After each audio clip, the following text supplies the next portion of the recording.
Assalamualaikum warahmatullahi wabarakatuh. Saya Nurul Alia dari jurusan Sastra Inggris Fakultas Humaniora Universitas Islam Negeri Malang. Di sini saya akan menjelaskan kembali tentang penjelasan materi di hari ke-1 dan ke-2 PPAK. Pada hari pertama ada Prof. Dr. Umi Sumbula, MAG, yaitu Wakil Rektor Akademik. Beliau menjelaskan tentang wawasan akademik yang ada di Universitas Islam Negeri Malang. Jadi di Universitas Islam Negeri Malang ada 7 fakultas, yaitu Fakultas Tarbiyah, Syariah, Ekonomi, Teknologi, Kedokteran dan Ilmu Dokter, Humaniora, dan Psikologi. Pada saat ini, UIN Maliki Malang berada pada tahap pengakuan nasional dan internasional. Penambahan jumlah mahasiswa asing, memperbanyak program studi internasional. Kini UIN Maliki Malang sedang berada di tahap pengakuan internasional, reputasi internasional. Oleh karena itu, UIN Maliki sedang memperbanyak event internasional, mahasiswa abroad, program studi internasional, dan lain-lain. Upaya internasionalisasi dilakukan dengan mendorong para dosen dan mahasiswa untuk membuat jurnal internasional. Mahasiswa diwajibkan untuk search dan mempublish jurnal nasional atau internasional sebagai tugas akhir untuk menaikkan predikat kampus. UIN Maulana Malik Ibrahim Malang memadukan pengetahuan umum dengan agama untuk membentuk karakter melalui Ma'had Al-Jami'ah selama 1 tahun. UIN Maliki juga memiliki beberapa fasilitas yang menaungi mahasiswanya. Keunggulan UIN Malang dari PTKIN lainnya adalah yang pertama, mengembangkan bahasa asing, yaitu bahasa Inggris, bahasa Arab, dan bahasa Mandarin. Yang kedua, mendirikan rumah tahfidz Quran untuk mahasiswa yang dari pesantren bisa melanjutkan hafalan Al-Qur'annya di rumah tahfidz Quran. Yang ketiga, memiliki rumah moderasi beragama, di mana tempat itu diwajibkan untuk mahasiswa memiliki jati diri Islam yang kuat dan mampu menempatkan diri di tengah atau moderat. Yang keempat, ada perpustakaan juga. Di perpustakaan itu tersedia ribuan e-book yang bisa dipinjam oleh mahasiswa. Perkuliahan berlangsung selama 8 semester dengan 160-150 SKS, dengan penelitian sebagai pengabdi masyarakat, dengan mata kuliah profesi, dengan KKN dan yudisium, sehingga akhirnya wisuda.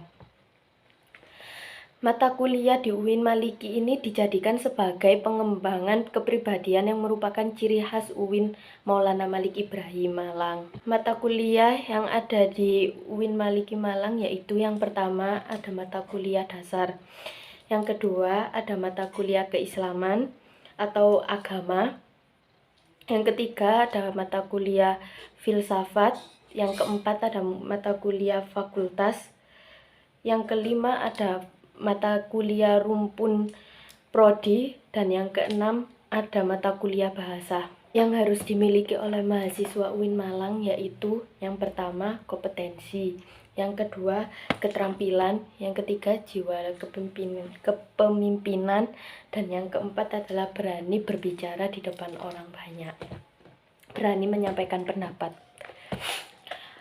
Pada tahun 2021, pembelajaran dilakukan secara daring melalui platform Zoom, Google Meet, dan e-learning, dan lain-lain. Kemudian, untuk sistem siakat, mahasiswa baru semester 1 dipaketkan, sedangkan semester 2 sampai seterusnya diambil secara mandiri dengan berkonsultasi dengan DPA atau dosen penasehat akademik. Perkuliahan ini dimulai pada 6 September sampai Desember 2021 dengan melalui UTS dan UAS. Setelah UAS, mahasiswa akan mendapatkan KHS, yaitu kartu hasil studi, di mana di sana tertera IPK. IPK berpengaruh terhadap SKS.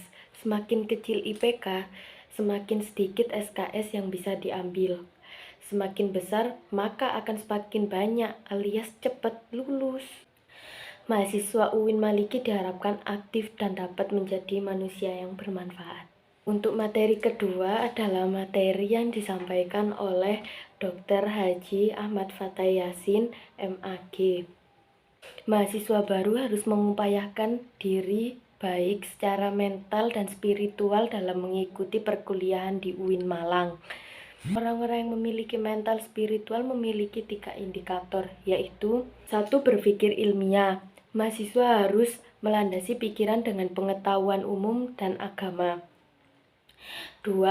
Berperilaku islami dengan cara tampil dengan style khas UIN Malang, yakni berpakaian islami dan tidak berambut gondrong, serta berbicara dengan sopan. 3. Menjadi mahasiswa yang kreatif dan terampil dalam bermasyarakat. UKM adalah wadah untuk memenuhi bakat mahasiswa. Jika akan lulus, mahasiswa dituntut untuk mengumpulkan SKKM, yaitu Satuan Kredit Kegiatan Mahasiswa, yang akan dituangkan di SKPI, yaitu Surat Keterangan Pendamping Ijazah. Hal ini didapat dari kegiatan non-akademik dengan skor minimal 250 poin. Janganlah menjadi mahasiswa yang sekedar kuliah lalu pulang, namun jadilah mahasiswa yang juga aktif dalam berorganisasi. Kampus menyediakan beasiswa berupa prestasi akademik maupun prestasi non-akademik. Jika ingin menyampaikan aspirasi mahasiswa, bisa menyampaikannya melalui SEMA, DEMA, HMPS, dan HMJ. UIN Maliki juga memiliki akselerasi, jadi saat semester 7 diperbolehkan mengambil S2, namun dengan syarat dan seleksi yang cukup ketat. Lulusan UIN Malang tidak hanya sekedar menjadi ustadz atau ahli agama, tetapi juga bisa menjadi lainnya. Kita harus bangga menjadi mahasiswa UIN, karena di universitas ini kita tidak hanya diajarkan ilmu pengetahuan, namun kita juga diajarkan ilmu agama. Kini Indonesia masih pandemi.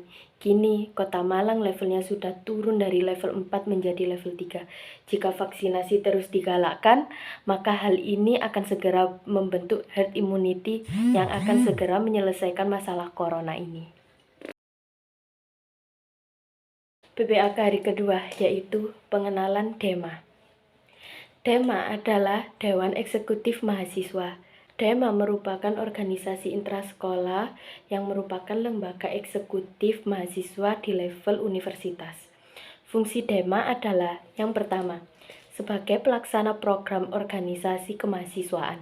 Yang kedua, sebagai lembaga yang mengkoordinasikan dan menginstruksikan pelaksanaan kegiatan kemahasiswaan di tingkat universitas. Tugas DEMA adalah yang pertama, melaksanakan program kerja organisasi yang sudah disepakati Senat Mahasiswa atau SEMA Universitas. Yang kedua, mengkomunikasikan dan menginformasikan kegiatan kemahasiswaan di tingkat universitas. Yang ketiga, melaksanakan koordinasi dan sinkronisasi kegiatan kemahasiswaan. Yang kedua, ada SEMA, yaitu Senat Mahasiswa. SEMA merupakan organisasi mahasiswa UIN Malang yang berperan sebagai lembaga legislatif yang mengkoordinasikan DEMA, UKM, dan HMJ. Fungsi SEMA adalah yang pertama, advokasi. Yang kedua, legislasi. Yang ketiga, pengawasan. Dan yang keempat, penganggaran. Tugas SEMA adalah yang pertama, mengawasi dan mengontrol DEMA U. Yang kedua, memberikan persetujuan setiap kegiatan yang akan dilaksanakan oleh DEMA U. Yang keempat, memfasilitasi aspirasi mahasiswa UIN dan menyalurkannya kepada pihak-pihak yang bersangkutan. Yang kelima, mengawasi setiap kebijakan dan keputusan yang diambil oleh DEMAU. Yang keenam, merancang dan menetapkan peraturan organisasi di UIN Malang. Yang ketujuh, mengesahkan peraturan DEMAU. Yang kedelapan, menjadikan mitra kerja DEMAU dalam melaksanakan kebijakan organisasi kemahasiswaan. Wewenang SEMA. Yang pertama, membentuk undang-undang yang dibahas dengan presiden mahasiswa untuk mendapatkan persetujuan bersama. Yang kedua, menampung dan mempertimbangkan segala aspirasi mahasiswa. Yang ketiga, memberikan mandat untuk melaksanakan pemilwa. Yang keempat, mengawasi pelaksanaan hasil-hasil sidang SEMAU. Yang kelima, mengawasi pelaksanaan program kerja dan kebijakan DEMAU. Yang keenam, turut andil dalam mengkaji permasalahan yang timbul di dalam negara dan di tingkat universitas.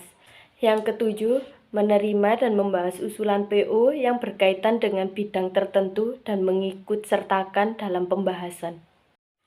Yang ketiga adalah UKM. UKM yang pertama ini adalah UKM Menwah. Menwah adalah resimen mahasiswa. Fungsi resimen mahasiswa adalah mewujudkan sikap bela negara di ranah mahasiswa, menciptakan kondusivitas kehidupan mahasiswa, dan lain-lain. Yang kedua, ada UKM Pramuka. Tugas UKM Pramuka adalah yang pertama, rapat kerja. Yang kedua, rapat bulanan. Yang ketiga, rapat internal bidang. Yang keempat, rapat anggota. Dan yang kelima, rapat triwulan. Yang keenam, welcome party. Yang ketujuh, logbook dan memo, dan lain-lain. Yang selanjutnya ada UKM PMI. UKM PMI ini bergerak di bidang kemanusiaan, kekeluargaan, dan kemanfaatan. Yang selanjutnya adalah UKM GGB, yaitu Gema Gita Bahana. UKM GGB ini adalah organisasi paduan suara yang ada di UIN Maliki Malang. Selanjutnya ada UKM SR atau seni religius. UKM SR ini nya lembaga otonom yang memiliki jalur koordinatif yang bergerak dalam bidang seni religi atau seni islami. Ada UKM Teater K2 atau UKM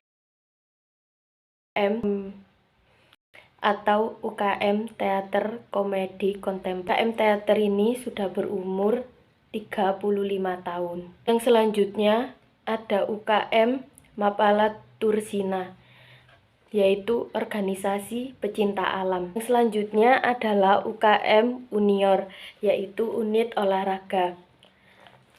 UKM Unior ini adalah organisasi yang mewadahi, memfasilitasi mahasiswa dalam bidang olahraga. Yang selanjutnya adalah UKM Kopna Padang Bulan. Kopna adalah koperasi mahasiswa. Yang selanjutnya ada UKM Komus atau Komunitas Musik Studio 3. Yang selanjutnya UKM Taekwondo. Yang selanjutnya ada UKM Jepret Club atau fotografi. Yang selanjutnya adalah UKM Simfoni. Platform UKM Simfoni ini adalah Simfoni FM. Yang selanjutnya adalah UKM LKP 2M. UKM LKP 2M ini adalah lembaga kajian penelitian dan pengembangan mahasiswa. Yang terakhir ada UKM UAPM Inovasi. UKM UAPM Inovasi adalah unit kegiatan mahasiswa yang bergerak di bidang jurnalistik. Materi selanjutnya adalah materi yang disampaikan oleh Bapak Muhammad Hasanuddin Wahid M.Hum, anggota DPR RI. Sampai saat ini tidak ada yang bisa menemukan obat COVID-19. Kunci menanggulangi COVID-19 adalah vaksin agar mencapai herd immunity atau kekebalan skala besar Kunci yang kedua adalah disiplin prokes. Orang-orang Indonesia kurang disiplin, jadi susah untuk COVID menghilang. Pemahaman COVID di Indonesia itu rendah. Memakai masker saja susah, bagaimana mau sembuh dari COVID? Pertumbuhan ekonomi karena COVID semua turun. Semua negara turun, tapi kita sudah mengalami kenaikan dari year of year, kita naik sekitar 7%. Lemahnya daya membeli karena efek PPKM membuat masyarakat malas untuk membeli atau terjadi inflasi tipis dan juga banyak yang kehilangan pekerjaan akibat pandemi COVID-19. Tercatat lebih dari 50.000 buruh di PHK sejak awal 2021. Tingkat pengangguran akan lebih banyak di bulan Agustus. Kalau dampak di sektor pendidikan, banyaknya yang putus sekolah dikarenakan anak harus bekerja karena krisis ekonomi akibat pandemi COVID-19. Dan juga karena persepsi orang tua. Lalu, kebijakan sektor pendidikan di pandemi ini adalah memberikan bantuan kuota data internet, bantuan subsidi, BLT, dan lain-lain. 3 penguatan pengubah dunia. Yang pertama, kemajuan teknologi. Yang kedua, agama. Dan yang ketiga, pasar. Peran dan peluang UIN Maliki Malang yaitu 1. Arus utama pengembangan teknologi digital. Yang kedua, link dan match dengan sektor industri. Yang ketiga, menjadi kekuatan sosio-teknopreneur. Dan yang keempat, epicentrum ajaran agama inklusif. Cara bekerja pada masa depan adalah munculnya jenis pekerjaan baru akibat digitalisasi dan otomatisasi. Cara menjadi generasi unggul yaitu 1. Keagungan moral dan spiritual. Yang kedua, gandrung ilmu pengetahuan. Yang ketiga, memiliki digital quotient. Yang keempat, kesalehan peduli sosial. Barang siapa yang mau kuasai dunia harus dengan ilmu. Mau kuasai akhirat harus dengan ilmu. Kalau mau keduanya, maka kuasailah dengan ilmu.